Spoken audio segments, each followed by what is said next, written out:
Friends, ఇప్పుడు మీరు చూస్తుంది పార్ట్ 2. పార్ట్ 1 చూసాక పార్ట్ 2 చూస్తే మొత్తం క్లారిటీగా అర్థమవుతుంది. సో పార్ట్ 1 చూసి పార్ట్ 2 చూడడానికి అయితే ట్రై చేయండి. అండ్ ఈ ఆడియో హెడ్ ఫోన్స్ పెట్టుకుని వినడానికి ట్రై చేయండి.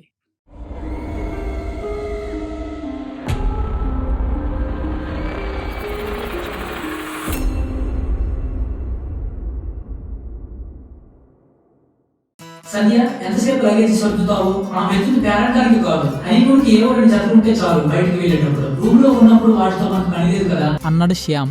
నీకు అస్సలు సిగ్గులేదు శ్యామ్. ఇంట్లో అత్తయ్య, మామయ్య ఇంకా బామ్మగారు కూడా ఉన్నారు. వాళ్ళు వింటే ఏమనుకుంటారు అంది సంధ్య చిరుకోపంగా.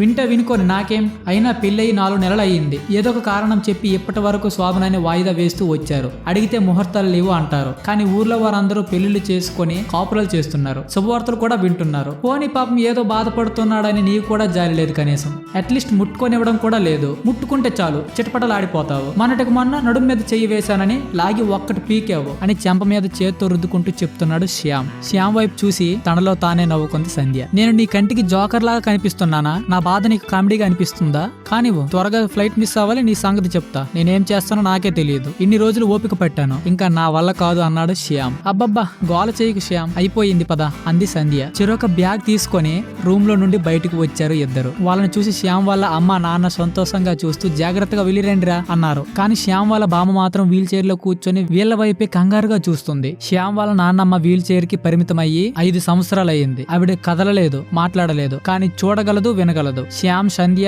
పెద్దల దగ్గర ఆశీర్వాదం తీసుకుని బయలుదేరబోతుంటే శ్యామ్ వాళ్ళ నాన్నమ్మ మెల్లగా శ్యామ్ షట్టంచు పట్టుకొని ఏదో చెప్పటానికి ప్రయత్నిస్తుంది. కానీ చెప్పలేకపోతుంది. ఆవిడ ఏం చెప్పాలని అనుకుంటుందో కూడా ఈ ఎవరికీ అర్థం కావడం లేదు. నువ్వేం కంగారు పడకే బామ్మ, మేము క్షేమంగా వెళ్లి క్షేమంగా వస్తాము అని చెప్పి ఫ్లైట్ టైం అవుతుంది పద అని సంధ్య చెయ్యి పట్టుకొని బయటికి వెళ్ళాడు శ్యామ్. ఇంతకు శ్యామ్ వాళ్ళ బామ్మ ఎందుకు భయపడుతుంది? ఆ మంత్రగాడు ఆ అమ్మాయిని ఏం చేస్తాడు? ఫ్లైట్ టైం అవుతుంది పద అని సంధ్య చెయ్యి పట్టుకొని బయటికి వెళ్ళాడు శ్యామ్. శ్యామ్ వాళ్ళ నాన్నమ్మ వాళ్ళు వెళ్లిన వైపే తీక్షణంగా చూస్తుంది. తను ఏమీ చేయలేని నిస్సహాయ స్థితిలో ఉంది. తన కళ్ళలో నుండి కన్నీళ్లు వచ్చాయి. అది చూసిన మంజుల శ్యామ్ వాళ్ళ అమ్మ, అయ్యో అత్తయ్య గారు ఏంటిది? శ్యామ్ 4 రోజుల్లో తిరిగి వస్తాడు. వాడి కోసం మీరు ఎంతలా దిగులు పెట్టుకుంటే ఎలా అని కన్నీళ్లు తుడిచి లోపలికి తీసుకుని వెళ్లి తనని బెడ్ మీద పడుకోబెట్టి ఆ రూమ్ డోర్ దగ్గరికి వేసి వెళ్ళింది మంజుల. మంజుల కళ్ళు మూసుకొని పడుకుని గతంలోని సంగతి గుర్తు చేసుకుంటుంది. తన కూతురు అంజలి ఎవరో ఒక అబ్బాయిని ప్రేమించాను అని అతన్ని ఇంటికి తీసుకుని వచ్చింది. చూడటానికి 6 అడుగులు ఎత్తు, కండలు తిరిగిన దేహం, చామన ఛాయ, ఉత్తైన కురులు, తీరైన మీసకొట్టు, గడ్డం. అబ్బాయి ఏం చదువుకున్నాడు, ఏం చేస్తున్నాడు అని అడిగింది శారద, శ్యామ్ వాళ్ళ నాన్నమ్మ. అమ్మా, తను ఆకాష్, ఎంఏ గోల్డ్ మెడలిస్ట్. తనకి లా మీద ఉన్న ఇంట్రెస్ట్ వల్ల లా చదివి 1 ప్రాక్టీస్ పెట్టుకున్నాడు. తను నాకు 4 సంవత్సరాలుగా తెలుసు అని చెప్పింది అంజలి. మా అమ్మాయికి నచ్చితే నువ్వు మాకు మీ పెళ్లికి ఏ అభ్యంతరం లేదు బాబు అని చెప్పింది శారద. ఒకసారి మీ అమ్మ నాన్నలతో మాట్లాడి ముహూర్తాలు పెట్టుకుందాం అంది శారద. నాకు ఎవరూ లేరండి అన్నాడు ఆకాష్. పర్లేదు బాబు, ఇక మీదట నువ్వు ఎవరూ లేరని బాధపడకు అంది శారద. కూతురు పెళ్లిని ఘనంగా చేసింది శారద. అక్క పెళ్లి అవగానే పై చదువుల కోసం అని అమెరికా వెళ్లాడు సంతోష్, శ్యామ్ వాళ్ళ నాన్న. 6 నెలలు గడిచాయి. అంతా బానే ఉంది. కూతురి కాపురం సవ్యంగా సాగుతుంది. ఇళ్ల రకంకి ఆకాశ్ ఒప్పుకోవడంతో పెళ్లి తరువాత కూడా అంజలి తన కల్లా ఎదుటే ఉండటంతో సంతోషంగా అనిపించింది శారదకి. రోజులు గడుస్తున్నాయి. ఆ ఇంట్లో ఆనందం వెళ్లి విరుస్తుంది. ఇంటి పక్కన వాళ్ళు ఏదో తీర్థయాత్రలకు వెళ్తున్నారంటే కూతురికి అల్లుడికి కాస్త ఏకాంతం కల్పిస్తే బాగుంటుందని శారద వాళ్ళతో పాటు కలిసి తీర్థయాత్రలకు వెళ్ళింది. సరిగ్గా 21 రోజుల తరువాత తిరిగి వచ్చిన శారదకి ఇంటికి తాళం వేసి కనిపించింది. వాళ్ళు ఎప్పుడైనా బయటికి వెళ్లేటప్పుడు తాళం ఎక్కడ పెట్టి వెళ్తారో అక్కడ చూసింది శారద. అక్కడ పెట్టి ఉన్న తాళం తీసుకుని లోపలికి వెళ్లి చూసింది. ఆ ఇల్లంతా దుమ్ముగా ఉంది. హాల్లో టేబుల్ మీద ఒక లెటర్ ఉంది. అది చూసుకుని చదువుతున్న శారద కంట్లో నుండి నీళ్లు కారిపోతున్నాయి. అమ్మా, నేను మోసపోయాను. నేను ప్రేమించిన వాడు అసలు ఒక మనిషే కాదు, మనిషి రూపంలో ఉన్న రాక్షసుడు. బహుశా నువ్వు ఈ ఉత్తరం చదివే సమయానికి నేను ప్రాణాలతో ఉంటానో లేదో కూడా నాకు తెలియదు. కానీ మీకు నేను ఇంకెప్పుడు కనిపించను. ఆ నీచుడి చెడు దృష్టి మీ అందరి మీద పడక ముందే మీరు ఎవరో తెలియని చోటకు వెళ్లిపోయింది. తమ్ముడికి ఇవేమి చెప్పకో, కానీ జాగ్రత్త అమ్మా. ఆ రాక్షసుడు మనల్ని ఎవరిని వదలడు, జాగ్రత్త అని రాసి ఉంది. పడుకున్న శారద ఒక్కసారిగా కళ్ళు తెరిచింది. కళ్ళు నుండి నీరు కారుతూనే ఉంది. అసలు అంజలి ఏమైంది? అంజలి కథ ఏంటి? శారద ఎందుకు భయంతో బాధపడుతుంది అని ముందు తెలుస్తుంది. గైస్ మధ్యలో అడిగానని ఏమనుకోవద్దు. ఈ వీడియోకి ఒక లైక్ చేసి మన ఛానల్ సబ్స్క్రైబ్ చేసుకుంటే నాకు ఇంకా మోటివేషన్ అవుతుంది. ఇంకా మంచి కంటెంట్ వెతికి మన ఛానల్ అయితే అప్లోడ్ చేస్తాను. అవి నోటిఫికేషన్ ద్వారా మీకు రావాలంటే మీరు మన ఛానల్ ని సబ్స్క్రైబ్ చేసుకుని బెల్ ఐకాన్ ఆన్ లో పెట్టుకుంటే చాలు. ఇక కథలోకి వెళ్తే అతను కూడా తన వస్త్రాలను తొలగించి నగ్నంగా మారి ఆమెకేసి చివరిసారిగా చూసి కళ్ళు మూసుకున్నాడు. ముందు నుండి నగ్నంగానే ఉన్న ఆమె అతని నుంచి ఆదేశం అందుకున్న వెంటనే వెళ్లి అతని ఎదురుగా వెల్లికిలా పడుకుంది. అతను మంత్రాలు చదువుతుంటే 4 దిక్కులకు వ్యాపిస్తూ పరాకాష్ఠనందుకుంటుంది. నెమ్మదిగా వీస్తున్న గాలిలో ఉధృతి మొదలయ్యింది. క్షణాలు గడుస్తున్నాయి. చేరవవుతున్న రాక్షస ప్రళయానికి మైలురాళ్లలో ఒక్కో క్షణము గతించిపోతున్నాయి. ఆ అమ్మాయి బొమ్మలా పడుకొని ఉంది. తనలో మరే కదలిక లేదు. అంతటా నిశ్శబ్దం, అంతటా ప్రశాంతత, శ్మశాన ప్రశాంతత. క్షణం వెనుక క్షణం భయంతో అంటిపెట్టుకుని నడుస్తున్నాయి. అప్పటి వరకు మంత్రోచ్చారణ చేస్తున్న అతని పెదవులు ఆగిపోయాయి. అప్పుడు వినిపించింది ఒక శబ్దం. నిశీదిలో పాము బుసల. అతడు కళ్ళు తెరిచి చూశాడు. ఆ మహావృక్షపు బలమైన ఊడలు ఒక్కొక్కటి భూమిని పెకలించుకుని బయటికి వస్తూ ఇంత శబ్దాన్ని చేస్తున్నాయి. అతను లేచి నుంచొని 2 చేతులతో మహావృక్షం కేసి చాచి వినయంతో, నేను ఆకాష్ విహారీ, మీ శిష్యుడిని. సరిగ్గా 30 సంవత్సరాల క్రితం సంపూర్ణ చంద్రగ్రహణం సమయానికి ఓ కలంకం లేని కన్నెపిల్లని తీసుకుని రమ్మని ఆజ్ఞాపించారు. కానీ ఆనాడు నేను చేసిన తప్పిదం వలన అది కుదరలేదు. కానీ నేడు మళ్లీ వచ్చిన అదే సంపూర్ణ చంద్రగ్రహణ సమయానికి మీకోసం ఏ కలంకం లేని ఈ కన్నెపిల్లని తీసుకుని వచ్చాను. మీ కామోద్రేకాన్ని తట్టుకునే శక్తి ఏ మానవ స్త్రీకి ఉండదు. అందుకే ఆమె మీద వశీకరణ ప్రయోగించి మంత్రతో బంధించి మీకోసం సిద్ధం చేశాను. రండి, రమించండి, మీ కోరిక తీర్చుకోండి అని అంటున్న ఆకాశ్ మాటలో పూర్తి కాకముందే అనే శబ్దం అతనికి వినిపించింది. అర్థమైంది అని ఆకాశ్ వెళ్లి మౌనంగా వెళ్లి యథాస్థానంలో కూర్చొని కళ్ళు మూసుకుని మంత్రోచ్చారణ చేస్తూ తిరిగి పూజను మొదలు పెట్టాడు. ఆ అమ్మాయికి దగ్గరగా ఉన్న ఒక ఓడ మెల్లగా కదులుతూ తన దగ్గరికి చేరింది. ఆ ఓడ చివరి ఉన్న దారాల్లా వేలాడుతున్న కొనల్లో ఒకటి తనని సమీపించి ఆమె కుడి కాలని పైకి ఎత్తింది. ఇంకో ఓడ కోన ఆమె రెండో కాలని కూడా పైకి లేపింది. మరో ఓడ కోన ఆమె పొత్తు కడుపు మీద మృదువుగా తాకింది. ఆ అమ్మాయి తన్మయత్వంతో మునిగింది. ఆకాశ్ తృప్తిగా నవ్వుకొని అలానే కళ్ళు మూసుకుని మంత్రోచ్చారణ కొనసాగించాడు. ఆమె స్థనం మీద ఓడ కొనలాగా కదిలింది. ఆ యువతి కామోద్రేకంతో ఉప్పొంగింది. ఆ ఓడ కొనలో ఆమె శరీరం మీద ఏ భాగం మీద స్పృశిస్తున్నాయో ఆ యువతిలోని ఆ భాగాలన్నీ ఉద్రేకపూరితమవుతున్నాయి. ఆమె నడుము కింద నుండి తిరిగిన ఓడ కొన ఉరువులు రెండింటినీ లతలాపెన వేసి జగనపు అంచుల చుట్టూ తాగుతూ వలయాల్లా తిరుగుతుంది. క్షణం తరువాత ఏం వినిపించింది, అసలు ఇప్పుడు ఏం జరగనుంది అనేది చూద్దాం. ఓడకొనలో ఆమె శరీరం మీద ఏ భాగం మీద సృష్టిస్తున్నాయో ఆ యువతిలోని ఆ భాగాలన్నీ ఉద్రేకపూరితమవుతున్నాయి.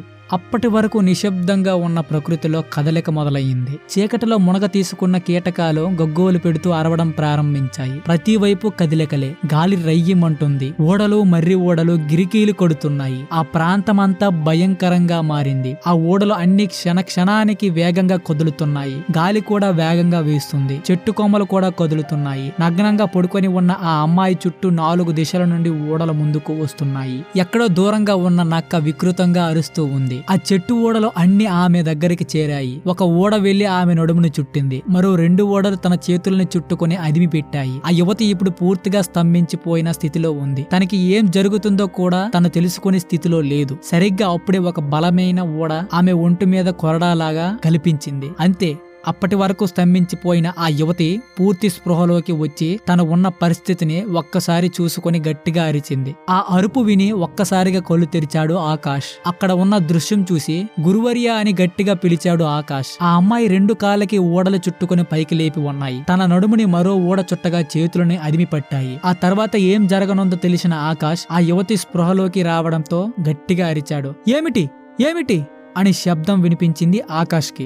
గురువర్య, మీ కామోద్రేకాన్ని తట్టుకోవడం ఎవరి వల్ల కాదు. మరి అలాంటప్పుడు తనని ఎందుకు మంత్రబంధం నుంచి విముక్తిరాలని చేశారు అన్నాడు ఆకాష్. శవంలో పడి ఉన్న తనని అనుభవిస్తే ఏం బాగుంటుంది, అందుకే తనని మేల్కొల్పాను అన్న మాటలు వినిపిస్తున్నాయి. కాని గురుదేవా, మీరు మీ శరీర రూపంలో లేరు కదా అన్నాడు ఆకాష్. నాకు తెలుసు నువ్వు వెళ్ళు, ఇక్కడ ఏం జరిగినా సరే మంత్రోచ్చారణ ఆపకు అనే మాటలు వినిపిస్తున్నాయి. కాని ఆకాష్ మాట్లాడుతుండే అనే శబ్దం వినిపించింది ఆకాష్కి. అర్థమైంది, క్షమించండి అని వెళ్లి యథాస్థానంలో కూర్చొని కళ్ళు మూసుకొని మంత్రోచ్చారణ కొనసాగిస్తున్నాడు ఆకాష్. ఆ ఇద్దరి మాటలు విన్న ఆ యువతి భయంగా నన్ను ఏం చేయొద్దు, వదిలిపెట్టండి అని ఏడుస్తూ ఉంది. తను ఎటూ కదలలేకపోతుంది. ఒక ఊడ ఆమె నాభి మీద కదులుతూ ఉంది, మరో ఊడ ఆమె స్తనాల మీద కదులుతూ ఉంది. ఆమె భయంగా ఏడుస్తూ ఉంది. తన కాలు 2 ఊడలు చుట్టుకొని పైకి గాలిలోకి లేపి ఉండటం వలన తన ప్రధాన భాగం దగ్గర చల్లగా అనిపిస్తుంది తనకి. అటువైపుగా చూసింది ఆమె. సరిగ్గా అప్పుడే మరో కొత్త ఊడ, అది లావుగా ఉంది, గుడ్రంగా గట్టి కర్రలా ఉంది. ఆ ఊడ నెమ్మదిగా స్లో మోషన్ లో కదులుతూ ఉంది. ఆ అమ్మాయి దాని వంక చూసింది. దానికి కొల్లు లేకపోయినా దాని దృష్టి ఎక్కడ ఉందో గమనించేసరికి నవరంధ్రాలు అదిరిపోయాయి. శరీరంలో తడి ఆరిపోయింది. ఆ కర్ర అదే. ఆ ఊడ నెమ్మదిగా వస్తోంది. అది చూసిన ఆ అమ్మాయి నో నో అని అరిచింది. 2 కాళ్ళు వీలైనంత దగ్గరికి జరపటానికి ప్రయత్నిస్తుంది తను. కాని లాభం లేదు. ఆ ఊడల కాళ్ళని మరింత దూరం జరిపాయి. కాళ్ళ మీద ఊడల పొట్టు బిగుసుకుంది. అక్కడ ఉన్న చెట్లన్నీ ఒక్కసారిగా ఊగడం ప్రారంభించాయి. చీకట్లో నక్కిన పొదల్లోని కీటకాలు అన్ని వికృతంగా అరుస్తున్నాయి. ఆ ఊడ వస్తుంది. ఆమె దాన్ని చూస్తూ భయంతో తన తలతో చేతులతో నేలకు అదిమి పట్టి తన శరీరాన్ని పక్కకు మళ్లించడానికి విశ్వ ప్రయత్నాలు చేస్తుంది. కాని ప్రయోజనం ఏమీ లేదు. ఆమె ఇంచు కూడా పక్కకి కదలలేకపోతుంది. ఆమెకి సాధ్యం కావడం లేదు. ఆ కర్ర లాంటి ఓడ పైకి లేచింది. బ్యాలెన్స్ సరిచూసుకుంది. ఆ యువతి భయంతో కళ్ళు మూసుకుంది. ఆ ఓడ కదిలింది. మెల్లగా తనని తాగటం తెలుస్తుంది. దిక్కులు పక్కటిల్లేలా కేక పెట్టింది ఆ అమ్మాయి. ఆ కర్ర లాంటి ఓడ అక్కడి నుండి దూసుకెళ్లి ఆగింది. ఆమెకు అంతా తెలుస్తూనే ఉంది. అలా కాసేపు ఆ కర్ర లాంటి ఓడ తనలోకి బలంగా ప్రవేశిస్తూనే ఉంది. ఆమె కళ్ళ నుండి కన్నీరు ధారాళంగా కారుతూ ఉంది. తన ప్రధాన భాగం నుండి రక్తం కారుతూ ఉంది. తారాస్థాయికి చేరిన ఆ బాధని తట్టుకోలేక నన్ను చంపే, నాకు ఈ నరకం నుండి విముక్తిని ప్రసాదించు అని వెర్రిగా అరుస్తూ ఏడుస్తూ ఉంటుంది ఆ అమ్మాయి. అంతే, తన లోపల ఉన్న ఓడ ఒక్కసారిగా బయటకు వచ్చింది. ఆ ఓడ అంతా రక్తంతో తడిచిపోయి ఆ చీకటిలో కూడా మెరుస్తూ కనిపిస్తుంది. మరో ఓడ కొరడాలా తన శరీరం మీద కొడుతూ ఉంది. అది అసంభవం. ఇప్పుడు జరిగిన మన కలయిక కారణంగా ఉద్భవించే ఒక మారణ హోమాన్ని నువ్వు నీ గర్భంలో మోయాలి. ఆ శక్తి భూమి మీదకి వచ్చే వరకు నువ్వు చావు అనే మాట పలికితే నాలోని రాక్షసుని చూస్తావు అనే మాటలు వినిపించాయి తనకి. అంతే, తన ఏడుస్తూ మౌనంగా ఉండిపోయింది. తన అరుపులకి ఏడుపుకి ఒక్క క్షణం ఆకాష్ హృదయం కూడా కంపించినట్లు అనిపించింది. కానీ ఆకాష్ ఇక్కడ నిస్సహాయ స్థితిలో ఉన్నాడు. తను అనుకున్నప్పటికీ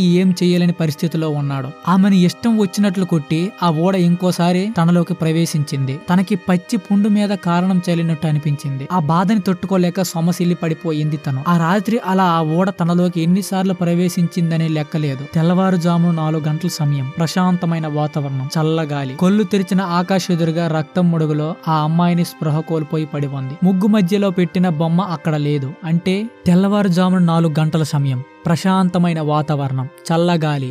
కళ్ళు తెరిచిన ఆకాశ ఎదురుగా రక్తం ముడుగులో ఆ అమ్మాయి స్పృహ కోల్పోయి పడి ఉంది. ముగ్గు మధ్యలో పెట్టిన బొమ్మ అక్కడ లేదు. అంటే వెయిట్ ఫర్ నెక్స్ట్ ఎపిసోడ్. మనం అప్లోడ్ చేయబోయే పార్ట్ 3 వీడియో మీకు నోటిఫికేషన్ ద్వారా రావాలంటే మన ఛానల్ సబ్స్క్రైబ్ చేసుకొని మరింత మోటివేషన్ కోసం ఈ వీడియోని లైక్ చేసి మీ ఫ్రెండ్స్ తో షేర్ చేయడానికి ప్రయత్నించండి. Thanks for watching. Love you all.